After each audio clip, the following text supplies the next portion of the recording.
હાવ અમે કીધું તું પાછી મારે બાથરૂમ જવું. એને મામાએ કીધું કે બતાવી કે તું નાની સામે પાછળ લઈ જા. એમાં પાછળ જ બેઠી હતી. એટલે દીપડો છે તમે જોઈ છે, દીપડો છોકરીને લઈને જાય નહીં. ત્યાં લોકોને એમ કીધું છે કે તમે ગોતોમાં દીપડો ન લઈ ગયો, એ કઈ કોકારે ભાગી ગઈ છે.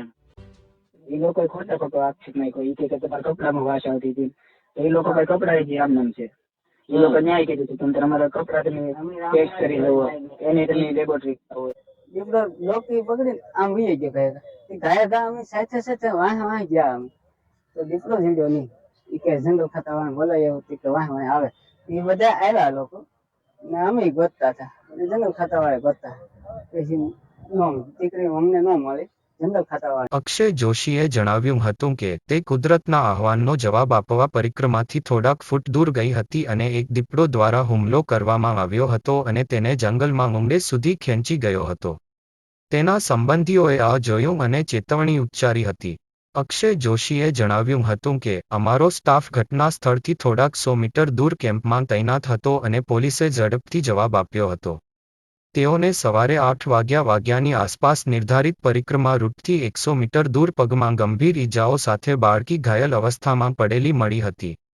તેણીને જૂનાગઢની હોસ્પિટલમાં લઈ જવામાં આવી હતી, જ્યાં તેણીને મૃત જાહેર કરવામાં આવી હતી. અક્ષય જોશીએ જણાવ્યું હતું કે યાત્રાળુઓનો ભારે ધસારો છે. શુક્રવારની સવાર સુધીમાં 6 લાખ યાત્રાળુઓ જંગલમાં પ્રવેશી ચૂક્યા હતા. સાંજે 4 વાગ્યા સુધીમાં તે સંખ્યા વધીને લગભગ 8 લાખ થઈ ગઈ હતી. સાસણ વન્યજીવ વિભાગની એક રેસ્ક્યુ ટીમ, જે પરિક્રમા રૂટ પર સ્ટેન્ડ બાય હતી, તે દીપડાને પાંજરે પૂરવાનો પ્રયાસ કરી રહી છે, જ્યારે સાસણની બીજી ટીમ પ્રાણીને શોધવાના પ્રયાસોમાં જોડાવા જઈ રહી છે. વન અધિકારીઓએ જણાવ્યું હતું કે ભક્તોની ભીડને કારણે બચાવકર્તાઓને જ્યાં દીપડાએ બાળકી પર હુમલો કર્યો હતો ત્યાં ઝાડના પાંજરા લાવવામાં મુશ્કેલી પડી રહી છે. ઉલ્લેખનીય છે કે 3 દિવસ ચાલતી લાંબી પરિક્રમા બુધવારના રોજ શરૂ થઈ હતી અને 27 નવેમ્બરના રોજ સમાપ્ત થવાની છે. પરિક્રમા દરમિયાન કોઈ પણ જંગલી પ્રાણીએ યાત્રાળુ પર હુમલો કર્યો હોવાનો કોઈ રેકોર્ડ નથી. આ પહેલીવાર છે કે આવી ઘટના બની છે.